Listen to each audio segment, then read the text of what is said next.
자, 오늘은 제가 간사님이 함께 토론을 해볼 생각입니다. 이번 주 설교 주제가 거듭남에 대한 얘기인데, 거듭나는 건 뭐냐? 그럼 다시 태어난다는 거예요. 오늘 다시 태어난다면 뭘로 될 건지, 만수르의 사자로 태어난다, 혹은 천주의 나로 태어난다. 불교적으로 뭐 윤회수상 이런 게 아니라 재미로만 하는 거니까 이해해 주시기 바랍니다. 간사님은 어떤 의견입니까? 저는 죽어도 만수르의 애완사자를 태어났어요. 사람은 어떻게 사자로 태어날 수가 있어요? 여러분, 우리 언제까지 깨갱으로 살 겁니까? 끝까지 선생님 눈치 보고 우리 그렇게 깨갱으로 살지 말고 으르렁대면 삽시다. 으르렁대면 사자를 뭐라고 부르는지 아십니까? 백수의 왕이라고. 근데 여러분들 뭐예요? 백수잖아요. 이건 너무한 거 아니냐고? 이런 걱정하지 말고 우리 만수르 집에서 으르렁을 삽시다. 여러분 학원 끝나서 배고플 때 그래서 치킨 시켜서 4인 가족이 한마디 안 합니다. 어떤 사람 선택하시겠습니까? 여기까지입니다. 아니, 어떻게 사람이 짐승이 될 수가 있겠어요? 여러분, 만약에 다시 태어날 수 있다면 지금의 기억을 가지고 다시 똑같은 인생을 살면 되니까, 물론 똑같은 인생이 싫겠지만 내가 했던 거지, 내가 배운 거, 내 스펙을 리셋할 수 있어요. 난 정교육이 계속 될 수 있는 거예요. 그래가지고 여러분 좋은 대학에, 4년 대학에 딱 들어갈 수 있어요. 좋은 대학 나오면 뭐 하겠어? 취업이 안 되지. 알바는 해야지. 알바를 해야지. 동물원에서. 동물원에서 알바해야 사자 잘 쓰고. 잠깐만요. 애완사자 했지. 여러분 이름도 없이 상관없어요. 저는 제 이름 정해놨습니다. 어흥. 성이 여고, 이름이 흥입니다. 이 상황을 사자성을 뭐 하는지 아세요? 사자성 그럼 제가 제 선배님 전화해서 한번 물어보도록 하겠습니다. 여보세요. 찍고 싶다. 만수르 애완사자랑 지금의 너로 다시 둘 중에 하나 태어날 수 있어. 그럼 뭐로 태어날 거야? 지금이 저거요. 야, 매개로 사는데 또 매개로 산다고. 이건 너무한 거. 매개로 사는데 또 매개로 산다고. 저 저거 할 거라고요. 왜 매개로 사는데 왜 또 매개로 사냐고. 이게 아니고 너 지금 계속 알바하고 있지? 얼마나 힘들어 알바하는 거. 저기 있어요. 너 페라리 타봤어? 영상이 박제되어 있는데 다시 태어나면 재벌 2세 월드스타 이브. 제발 이제 이 말이 괜찮아요. 그런 거 신경 안 써요. 이 말이 여러분 제가 사자의 장점을 하나 아는, 사자는 한 마리씩 것이 여러 마리 암컷을 거느끼. 여러분 여자친구 있어요? 없는 세상에 살지 말고 차라리 사자로 태어나서 여러 마리 암컷을 거두십시다. 우리 의장이 되봅시다. 그건 여기까지입니다. 자, 여러분 생각해보세요. 우리 여학생들, 남친은 짐승이. 짐승이 여러분 좋아요? 짐승이 좋을 수도 있지만 결국엔 짐승이라는 거. 이 사자는 수명이 15년밖에 되지 않아요. 저는 그렇게 살 바에 저는 사자로 살 거예요. 저는 심지어 하루살이라도 좀 하루살이 살아요. 사자는 집이 없어. 집 밖에서 살고 있잖아. 보안 연예인 강아지 태어나 있어요. 나가실 때 집안에 들어가겠다. 저는 제 주인들 연애를 위해서 제가 이렇게 편지를 준비했어요. 주인들은 왜 그래요? 왜 사진 찍을 때 정면화서로만 날 찍어요? 나도 못 찍어 잘 나오고. 주인들은 왜 그래요? 왜 양치하다고 나도 뽀뽀해요? 인리사도 죽을 것 같아요. 주인들은 왜 그래요? 왜 항상 수건 이래요? 내가 끊어졌어요. 주인들은 또 왜 그래요? 왜 낯선 사람 오면 나보고 막으라고 해요? 나도 곧 막.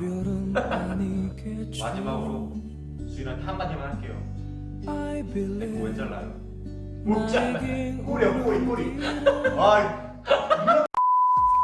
자, 마지막으로 10초 발언을 하겠습니다. 여러분, 어떻게 사람이 짐승으로 태어날 수 있겠어요? 그래서 사람은 사람으로 사는 게 가장 인간다운 거라고 생각합니다. 운전이었습니다. 여러분 이거 밖에 맨날 장문 사잖아요. 맨날 어쩔 거 사잖아요. 여러분 내발 걷는 거 미리 연습하자. 김관이었습니다.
나의 더러운 죄 씻으셨네.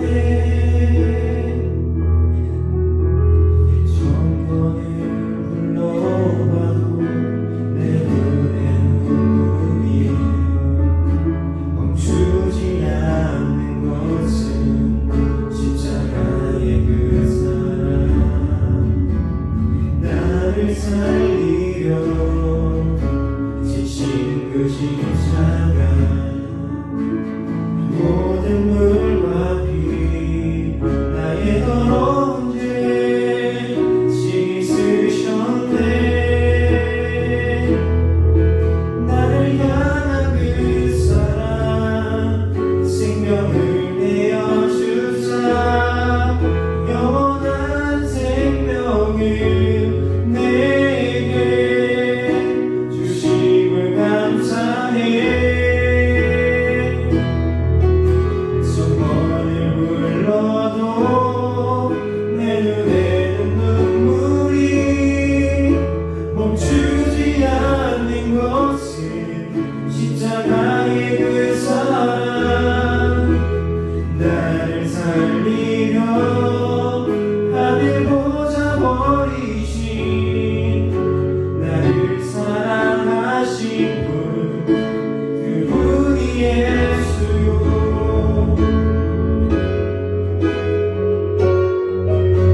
천번을 불러도 내 눈에는 눈물이 멈추지 않는 것은 십자가의 그 사랑. 나를 살리려 하늘 보좌 버리신 나를 사랑하신 분 그분이 예수요. 나를 사랑하신 분 그분이 예수요.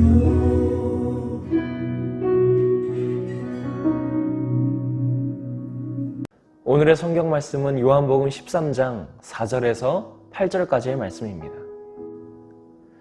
요한복음 13장 4절에서 8절까지의 말씀을 제가 봉독하도록 하겠습니다. 저녁 잡수시던 자리에서 일어나 겉옷을 벗고 수건을 가져다가 허리에 두르시고 이에 대야에 물을 떠서 제자들의 발을 씻으시고 그 두르신 수건으로 닦기를 시작하여 시몬 베드로에게 이르시니 베드로가 이르되 주여 주께서 내 발을 씻으시나이까. 예수께서 대답하여 이르시되 내가 하는 것을 네가 지금은 알지 못하나 이후에는 알리라. 베드로가 이르되 내 발을 절대로 씻지 못하시리이다. 예수께서 대답하시되 내가 너를 씻어주지 아니하면 네가 나와 상관이 없느니라. 아멘. 오늘은 사람은 고쳐 쓰지 않는다 라는 제목으로 하나님의 말씀을 전하도록 하겠습니다. 여러분은 이 말을 들어본 적이 있을 거고 또 종종 꽤 자주 사용할 거예요. 사람은 고쳐 쓰는 게 아니다. 언제부턴가 이 말이 유행하기 시작했는데 이 말은 문제가 많은 사람은 교정해도 고쳐지지 않는다는 것을 비꼬는 말이에요. 현직에 있는 형사분들도 특사 등으로 사면된 범죄자들은 사회에 적응하지 못하고 짧은 기간 내에 다시 범죄를 저질러서 돌아온 경우가 많다고 합니다. 전과 3범, 4범, 5범 한번 죄를 저지르고 기록이 되고 또 처벌을 받았음에도 불구하고 계속해서 범죄를 저지르는 사람들이 그런 예가 될 거예요. 최근에는 백종원의 골목 식당을 통해서 백종원 씨가 준 솔루션을 잘 이행하겠다고 했다가 얼마 지나지 않아서 다시 이전의 상태로 돌아왔던 사례들을 볼 수가 있어요. 이에 대해서 어떤 가게는 긴급점검 방송이 악의적으로 편집됐다면서 그것에 맞대응으로 고소를 하겠다는 경우도 있었습니다. 또 이와 비슷한 말로는 머리 검은 짐승은 거두지 말라는 말이 있어요. 머리 검은 짐승은 머리카락이 있는 인간을 나타내지만 속은 짐승인 그런 인간을 나타내는 말이에요. 그런데 이러한 말들을 잘 생각해 보시기 바랍니다. 사람이 고쳐 쓴다는 말이 맞는 말일까요? 고친다는 말은 고장이 나거나 못 쓰게 된 물건을 다시 손질해서 제대로 되게 한다는 말이에요. 만약에 사람에게 쓰인다면 병을 고치는 경우에는 그렇게 사용할 수 있을 겁니다. 그만큼 고친다는 말 자체는 사람에게 쓰이기보다는 물건에 쓰이는 것이 더 맞습니다. 물건은 어떤 목적을 가지고 설계되었기 때문에 문제가 생기더라도 결국 그 설계를 벗어난 결함은 없다는 거예요. 반면에 사람은 살아가는 내내 계속되는 경험과 학습으로 변화합니다. 같은 날 태어난 쌍둥이라고 하더라도 유전적인 요소나 성장 과정 속에서 만나고 경험하는 요소들이 그 둘을 다르게 만들어갑니다. 그렇기 때문에 이런 말들은 반복적으로 잘못을 저지르는 사람에게 쓰이는 말이에요. 이 말을 수정하려면 어떻게 해야 될까요? 고쳐쓸 수 있는 사람도 있고 고쳐쓸 수 없는 사람도 있다가 가장 합리적일 것입니다. 단지 고쳐지는 사람은 큰 문제를 일으키지 않기 때문에 다른 사람들의 이목을 끌지 않는 거예요. 그런데 고쳐지지 못한 사람은 또 사고를 치기 때문에 다른 사람들의 이목을 끌게 되고 그게 더 많이 드러날 뿐이에요. 그렇다면 사람은 고쳐쓸 수 있다, 고쳐쓸 수 없다는 말은 기독교적인 관점에서 보면 어떨까요? 우리는 다른 말로 거듭난다, 회심한다, 새롭게 된다 라고 말할 수 있을 겁니다. 지난주에 우리가 배운 것은 예수님의 제자가 되기 위한 첫 번째 과정으로 우리가 죄인인 것을 인정하는 것이라고 했어요. 또한 죄를 지을 수밖에 없는 존재적인 죄인이라고 말했습니다. 그럼에도 주님이 우리를 끝까지 사랑하시기 때문에 걱정할 것이 없다고 했어요. 그렇다면 과연 그게 끝일까요? 성경은 그렇게 말하지 않습니다. 나를 죄인이라고 인정했다면 그 다음 단계가 있다는 거예요. 죄인의 모습을 벗어나려면 어떻게 해야 될까요? 오늘 말씀을 통해서 함께 나눠보고자 합니다. 먼저 완전히 새로워져 거듭나야 됩니다. 제가 여러분께 한 가지 질문해 보겠습니다. 예수님께서 굳이 죽으셔야 했을까요? 만약 지금까지 살아계셔서 지금 이 자리에 계시다면 더 많은 사람들이 예수님을 믿지 않았을까요? 사람들이 예수님을 믿지 못하는 가장 큰 이유는 예수님이 눈에 보이지 않기 때문이에요. 만약 예수님이 우리를 위해 죽으시지 않고 지금까지 살아계셨다면 그 누가 예수님을 믿지 않을까요? 예수님이 나의 죄를 위해 죽어주셨다면 아까의 그 질문이 설득력이 있어요. 그러나 예수님은 나를 위해 죽어주셨습니다. 이해가 되십니까? 예수님께서 죽으신 이유가 내가 지은 죄들 때문이 아니라 나라는 존재적으로 죄인일 수밖에 없는 나를 위해서 죽으셨다는 거예요. 죄의 결과는 사망이라고 했어요. 죄는 단순히 거짓말, 도둑질, 음란의 정도가 아니에요. 하나님보다 나를 더 소중히 여기는 마음입니다. 하나님 없이도 행복할 수 있다는 마음이에요. 하나님을 내 마음에 두기를 싫어하는 겁니다. 그렇기 때문에 죄는 하나님과 우리 사이를 완전히 끊어버리고 영원한 죽음으로 몰아가게 됩니다. 그래서 예수님은 우리를 위해 생명을 주신 거예요. 그렇기 때문에 우리는 완전히 새로워져야 돼요. 이를 두고 교리적으로는 거듭난다고 말해요. 니고데모가 예수님께 찾아와요. 선생님, 영생을 얻으려면 어떻게 해야 됩니까? 예수님이 대답하십니다. 거듭나지 않으면 하나님의 나라를 볼 수 없다. 니고데모가 다시 물어요. 거듭난다는 게 무슨 말입니까? 다시 어머니의 뱃속으로 들어가야 되는 겁니까? 거듭난다는 것은 born again, 다시 태어난다는 거예요. 존재가 바뀌어야 된다는 거예요. 생명이 바뀌어야 된다는 거예요. 내가 진실로 너희에게 이르노니 내 말을 듣고 또 나를 보내신 이를 믿는 자는 영생을 얻었고 심판에 이르지 아니하나니 사망에서 생명으로 옮겼느니라. 그런즉 누구든지 그리스도 안에 있으면 새로운 피조물이라. 이전 것은 지나갔으니 보라 새 것이 되었도다. 예수님의 말을 듣는 것, 예수님을 보내신 이를 믿는다는 것이 무엇을 의미합니까? 예수님께서 나를 위해 십자가에서 죽으시고 부활하셔서 나에게 생명을 주셨다는 사실을 믿는 거예요. 그것이 거듭난다는 거예요. 두 번째로 스스로 죄를 고백해야 돼요. 하나님은 우리의 그 어떤 죄도 다 용서해 주시는 분이십니다. 그러나 그렇다고 해서 죄를 그냥 두시진 않으세요. 우리는 죄에 대해서 싸워야 되고 거룩하고 성결한 삶으로 나아가야 합니다. 만일 우리가 우리의 죄를 자백하면 그는 미쁘시고 의로우사 우리의 죄를 사하시며 우리를 모든 불의에서 깨끗하게 하실 것이요 가볍게 여길 문제가 아닙니다. 한번 죄를 지었는데 가볍게 넘어가면 더 자주 죄를 짓게 되고 그 죄의 범위가 점점 넓어집니다. 한번 도둑질은 심장이 쿵쾅거리고 오금이 저리게 해요. 그런데 횟수가 늘어날수록 우리 심장은 대담해지고 더 큰 것을 훔쳐도 아무런 느낌이 없어요. 죄는 권투로 따지자면 훅이 아닙니다. 한 방에 넘어가는 게 아니에요. 마귀가 던지는 계속되는 잽에 넘어지게 되는 거예요. 사람들이 죄를 짓고 걱정하는 게 하나 있어요. 내가 지은 죄에 대한 무게를 걱정하는 게 아닙니다. 죄를 짓고도 어떻게 하면 들키지 않을까 하는 거예요. 그러나 예수님을 믿는 사람은 그럴 수 없어요. 하나님께서 보고 계시다는 사실을 알고 있기 때문이에요. 우리가 죄를 지었을 때 두려워하고 걱정해야 될 것은 다른 사람들의 시선이 아니라 하나님 때문에 두려워하고 걱정해야 됩니다. 하나님께서 나를 혼내시진 않을까? 하나님께서 나에게 실망하시진 않으셨을까? 하나님을 사랑하지 못한 내 모습에 후회가 되기 때문에 회개해야 돼요. 그런데 하나님께서 나를 징계하시더라도 내가 걱정하거나 낙심할 것이 전혀 없습니다. 물은 내가 사랑하는 자를 책망하여 징계하노니 그러므로 네가 열심을 내라. 회개하라. 하나님은 절대로 죄가 있음에도 복을 주시지 않으세요. 죄와 허물이 있으면 은혜와 축복도 누리지 못하고 기쁨도 사라지고 기도의 문이 닫히고 감사가 사라집니다. 만약에 회개하지 않았는데도 내 마음에 기쁨이 있고 하는 일마다 잘 된다고 느껴진다면 그것은 하나님의 축복이 아니라 하나님께 버림받았다는 증거예요. 징계가 있다는 것 자체가 그 자체만으로 내가 하나님의 자녀라는 증거가 됩니다.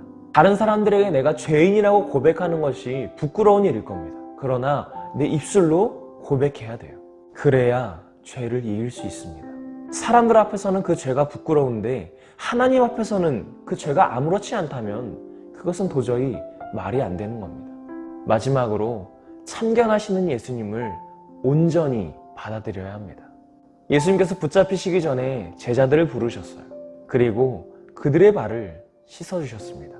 발을 씻어주는 행위는 종이 주인에게 하는 행위예요. 그런데 우리의 주인 되시는 예수님께서 제자들의 발을 씻겨주셨습니다. 이에 대해 당황했던 제자들은 선뜻 발을 내어주지 못했어요.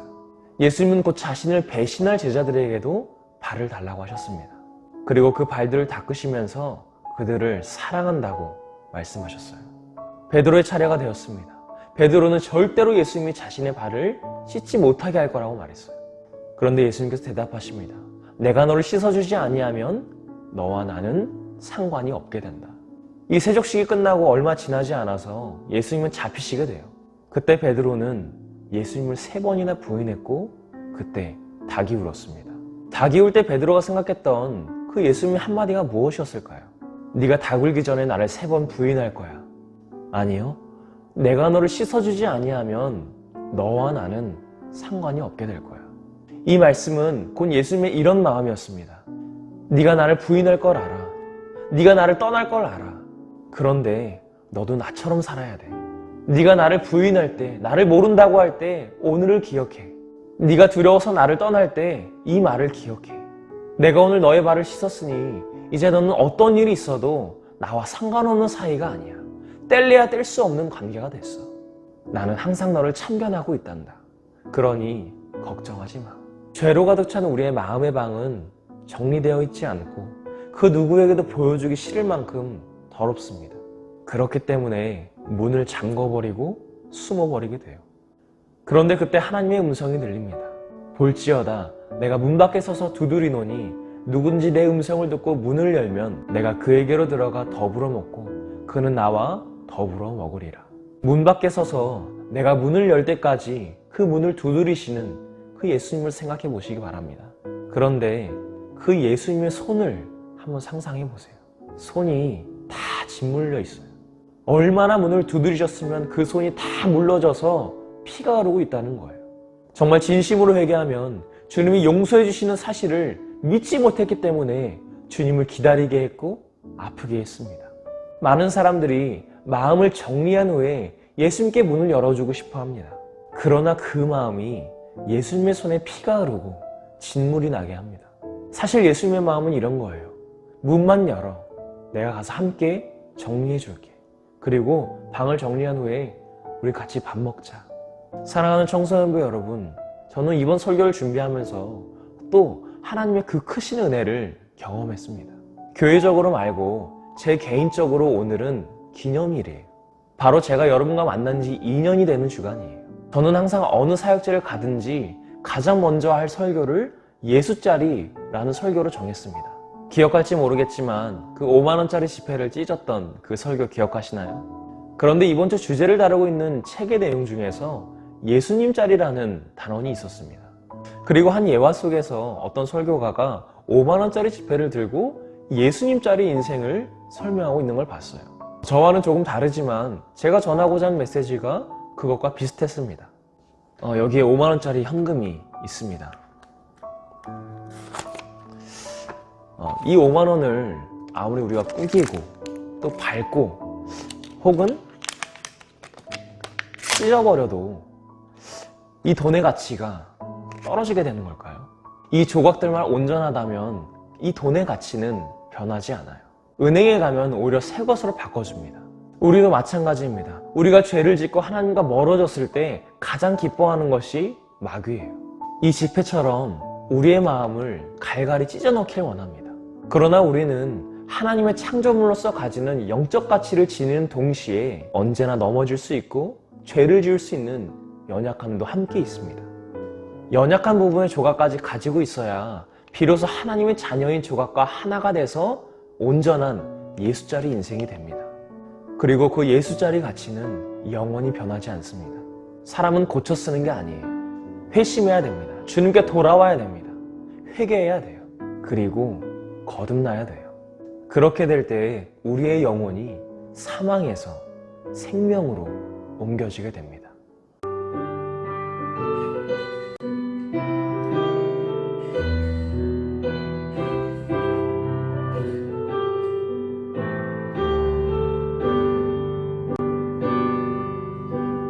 예수를 만난 자 새로운 뜻대로 예수를 아는 자 그 말씀 들으리 예수를 따르는 자 어느 곳에 있어도 주의 은혜를 담대히 선포하리라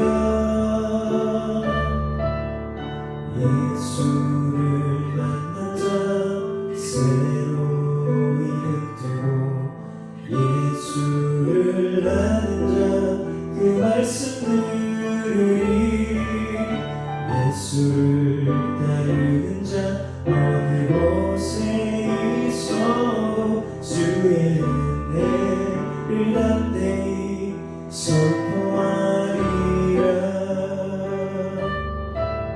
주님의 뜻대로 사랑의 만큼 자유를 얻으리 사랑의 만큼 예수의 마음으로 사랑한 만큼 평안을 얻으리 사랑한 만큼 주님의 뜻대로 사랑의 만큼 자유를 얻으리 사랑의 만큼 예수의 마음으로 사랑한 만큼 평안을 얻으리 사랑한 만큼 이 시간 기도하실 때 예수님을 만나면 이런 기쁨이 있습니다. 예수님을 만나면 내가 새롭게 눈뜨게 되고 예수님을 만나면 그 말씀이 들려집니다. 그 말씀이 남의 말씀이 아니라 나의 말씀으로 들려지고 읽혀지고 경험됩니다. 그 예수님의 은혜를 내가 죄인이 되었지만 그 죄인에서 하나님의 자녀로 살아나는 하나님의 자녀로 거듭나는 그 은혜를 누리면서 그 은혜를 원한다는 마음으로 우리 조용한 묵상으로 기도하겠습니다.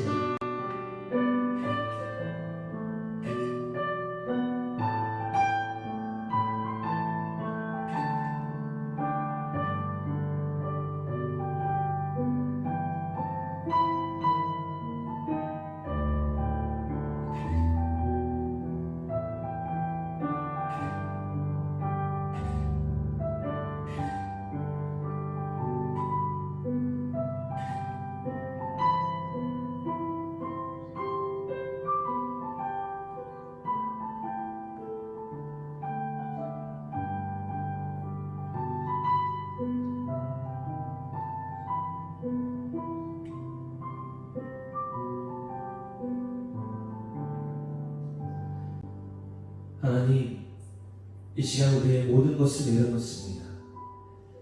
나의 이전의 죄된 것들, 나의 이전의 죄된 자아, 교만했던 자아가 예수 그리스도의 사랑으로 끊어지고 온전히 내려놓기를 원합니다. 나를 놓고 사랑하신 하나님의 은혜가 내 안에 믿어지게 하시고 예수를 만나고 예수를 경험했을 때에 내가 거듭나게 하여 주시옵소서. 예수를 만났을 때에, 새롭게 되었을 때에, 회심했을 때에 그래서 영생이 있음을 내가 믿습니다. 아버지 하나님, 내가 다른 곳에서 영생을 찾는 것이 아니라, 다른 곳에서 기쁨을 찾는 것이 아니라 오직 하나님 안에서, 하나님의 울타리 안에서 참된 기쁨과 참된 행복을 얻을 수 있도록 인도하여 주시옵소서. 그래야 나의 마음은 평안해지고 나의 모든 영혼이 주님을 향할 수 있도록 인도하여 주시옵소서. 이 시간 우리의 말씀을 들은 친구들, 선생님들 함께하여 주시옵시고 한 주가 살아갈 때 그 말씀 가지고 살아갈 큰 힘을 허락하여 주시옵소서. 이 모든 말씀 예수님의 이름으로 간절히 기도합니다. 아멘. 하늘에 계신 우리 아버지여, 이름이 거룩히 여김을 받으시오며 나라가 임하시오며 뜻이 하늘에서 이루어진 것 같이 땅에서도 이루어지이다. 오늘 우리에게 일용할 양식을 주시옵고 우리가 우리에게 죄 지은 자를 사하여 준 것 같이 우리 죄를 사하여 주시옵고 우리를 시험에 들게 하지 마시옵고 다만 악에서 구하시옵소서. 나라와 권세와 영광이 아버지께 영원히 있사옵나이다. 아멘.